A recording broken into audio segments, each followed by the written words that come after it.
There was a shooting in an upscale neighborhood in Oklahoma City. Ballistics identified the use of 2 different guns, which meant he had a high-paying job with an advertising agency, lots of friends, and a growing family whom he described as his source of strength. Rob Andrew was salt of the earth. I mean, this is a Christian man, attended church all the time, a loving father, just a great guy, very successful businessman as well. 2 days before Thanksgiving, Rob Andrew left work to pick up his children. They planned to spend the holiday weekend with his parents. On the way, Rob called his best friend. Rob had called my house around 5:30, telling me how hurried he'd been all day and that he was looking forward to picking the kids up and spending a long weekend with them for Thanksgiving. Rob didn't plan to stay long, so he parked his car in the driveway. I heard the overhead garage door start up, and then Rob paused and said, "Hey, I'm gonna have to let you go." As he walked into the garage, his wife Brenda asked him to relight the furnace because it had gone out earlier in the day. Then there was a commotion. Brenda said 2 masked men with guns appeared out of nowhere. And then they fled. I've been shot. My husband's been shot. Okay, you and your husband have both been shot? Yes. Who shot you? I don't know. I don't know. They had on black masks. I don't know. 43-year-old Robert Andrew was pronounced dead at the scene. Mr. Andrew was shot 2 times, once to the right side of the body, once to the left side of the body. And they actually occurred from 2 different locations. So that also tells us that 2 shooters, it's a possibility. Brenda Andrews suffered a gunshot wound and was rushed to the hospital. Her wound is in a fatty portion of her left upper arm. The bullet that hit Brenda went through her arm and lodged in the wall of the garage. It was from a .22 caliber pistol. Police found a spent 16-gauge shotgun shell on the roof of Brenda's van, an indication there were 2 different weapons used in the attack. The empty cans on the garage floor indicated Rob saw the gunman to the hospital right away.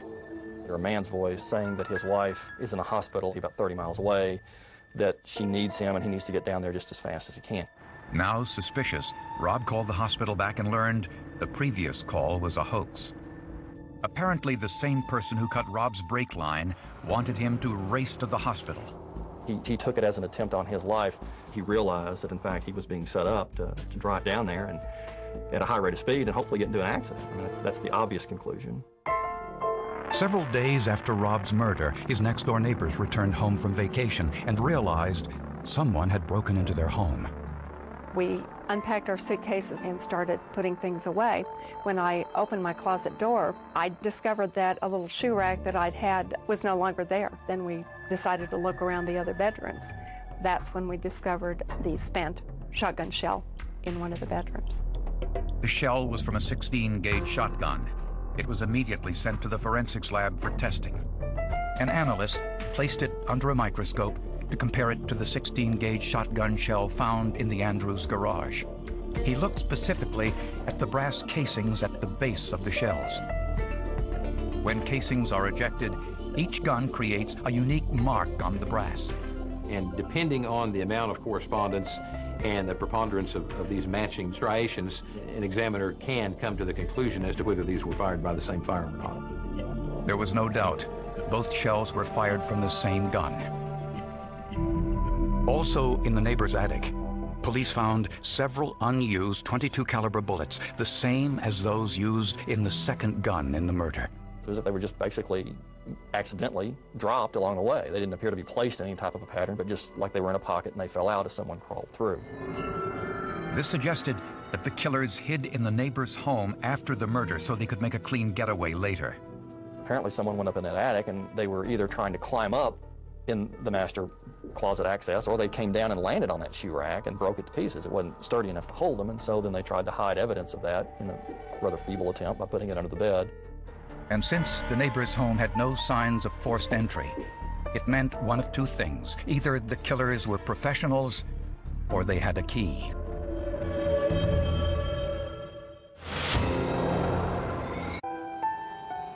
With no solid leads, police asked themselves who would benefit most from Rob Andrews' murder. Rob's friends told police that his wife Brenda had the most to gain. And we found that the marriage was rocky off and on. They had a few periods of separation. And we also found that Brenda Andrew was involved in several extramarital affairs. Mr. Andrew was convinced at this point that his insurance salesman, Mr. Pavatt, and his wife were having an affair. 48-year-old James Pavatt taught Sunday school with Brenda. And they flaunted their relationship even in front of Rob's children. James and Brenda had a very interesting relationship. I mean, even prior to Rob's death, the two of them went on a vacation together down to Texas with the children. I don't know of any husband who would willingly just say okay to his wife going down to Mexico with a complete stranger and taking his kids with him. Just a few months before his murder, Rob demanded that Brenda end her affair with Pavatt. Brenda refused and filed for... At the time, Rob Andrews' signature had become more ornate, more artistic. And 2.5 years before his death, Rob added an extra element to his signature. That was in the bottom right-hand corner of his signature. I then began looking at signature after signature after signature, and that fish was there. This was a Christian symbol, the ichthus. Rob added it to his signature as a sign of his faith. But it wasn't on the change of beneficiary form. I know that symbol is very significant because he repeatedly used it in the more formalized signatures that he wrote, such as in business documents. And that symbol was not in the question document. And there was another discrepancy in the life insurance policy signature. Rob Andrew had a characteristic of connecting the N and the D in the last name Andrew. But it wasn't signed that way on the insurance form. So Parrott concluded it was a forgery, but he was unable to determine the identity of the forger. Police knew that Brenda Andrew had the motive to make sure she was the beneficiary of her husband's $800,000 life insurance policy, and her lover, James Pavatt, had the opportunity. He was the life insurance agent who sold the policy. Police now suspected Brenda may have been involved in her husband's murder. So ballistic experts took a much closer look at the photographs of her wound and the bullet hole in her sweater. They found black rings, gunshot residue, around both. It is actually the unburned and partially burned powder and soot. In Brenda's trial, prosecutors portrayed her as a heartless sociopath.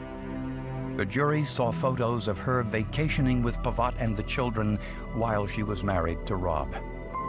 They also heard the messages Brenda left on Rob's telephone answering machine, in which she belittled Rob for his parenting skills and other perceived slights. Hey, it's Brenda. You halfway dad who can't even return calls about your children. You ought to call me if you even care one little ounce. Oh, that's right, you don't. We've been able to figure that out. And the jury also heard this call between Rob and Brenda's mother before the murder. She does not like me. That makes it really hard to live there. I mean, I look at her, I just want to break out and cry because I love the girl so much, and I have loved her for a long, long time. And the one thing that I knew that Brenda liked was money. Brenda Andrew was also convicted of first-degree murder.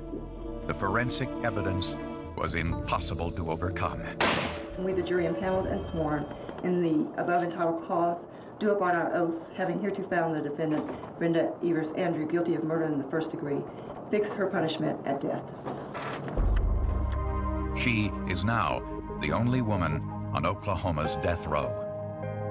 I've had 4 years to ponder and to think of why Brenda and Jim would take Rob Andrews' life.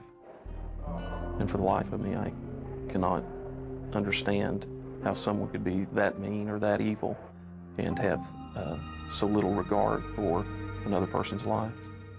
Prosecutors describe it as one of the most cold-blooded murders they've ever seen. The complexity of the case was a problem. It's a hard case to talk about in a short amount of time. There's so many different pieces of evidence. But in what we believe that any juror wants to hear is what happened at the key moment.